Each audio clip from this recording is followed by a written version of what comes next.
వస్తున్నాడు అబ్బాయి వస్తున్నాడు. హాయ్ మామ, welcome back. Bollywood actor Ajay Devgan, actor Madhavan and actress Jyothika. So వీళ్ళు కాంబినేషన్ వచ్చిన latest supernatural horror thriller movie Shaitaan. And last month March 8న ఈ సినిమా ఓన్లీ హిందీలో మాత్రమే వరల్డ్ వైడ్ రిలీజ్ అయ్యి అన్ఎక్స్పెక్టెడ్గా సినిమా బ్లాక్ బస్టర్ అయింది మామ. అండ్ 215 కోట్ల పైన వరల్డ్ వైడ్ గ్రాస్ కలెక్షన్ చేస్తూ సక్సెస్ఫుల్గా రన్ అవుతుంది ఇంకా థియేటర్లో. సో మొత్తానికి ఈ సినిమా ఇక ఓటీటీ విషయానికి వస్తే డిజిటల్ రైట్స్ బ్యాక్ చేస్తుంది నెట్ఫ్లిక్స్. మరి ఈ సినిమా థియేటర్ రిలీజ్ అయిన 4 వారాల గ్యాప్లోనే నెక్స్ట్ మంత్ మే 3 లేకపోతే మే 10 ఈ డేట్లో అయితే ఈ సినిమా వచ్చేస్తుంది. Mostly May 1st week and 2nd week లోపల ఈ సినిమాని నెట్ఫ్లిక్స్ స్ట్రీమింగ్ చేయబోతున్నారు.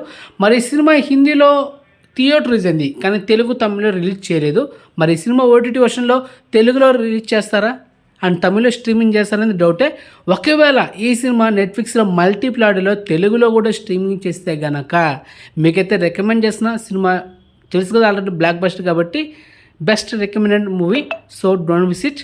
చూద్దాం మే 1st వీక్ అండ్ 2nd వీక్లో 99% స్ట్రీమింగ్ అవుతామో. సో మన అప్డేట్స్ దానికి తిరిగి ఉండదు. సో చూద్దాం, ఓకే. అండ్ ఇలాంటి లేటెస్ట్ క్రేజీ ఓటీటీ అప్డేట్స్ కావాలంటే ఛానల్ సబ్స్క్రైబ్ చేసుకోండి. అండ్ సిద్ధార్థ్ రాయ్ రీజన్గా తెలుగులో రీజన్ ఈ సినిమా ఒక ఏ సర్టిఫికేట్ మూవీ. చాలామంది అడుగుతున్నారు ఈ సినిమా ఓటీటీలో ఎప్పుడు వస్తుందని. సో మోస్ట్లీ నెక్స్ట్ వీడియో ఆ వీడియోని చేస్తా. సో వెయిట్ చేయండి, ఓకే. అండ్ సో నెక్స్ట్ మంచి ఇన్ఫర్మేషన్తో మళ్ళీ మేము ఉంటాము. బాయ్.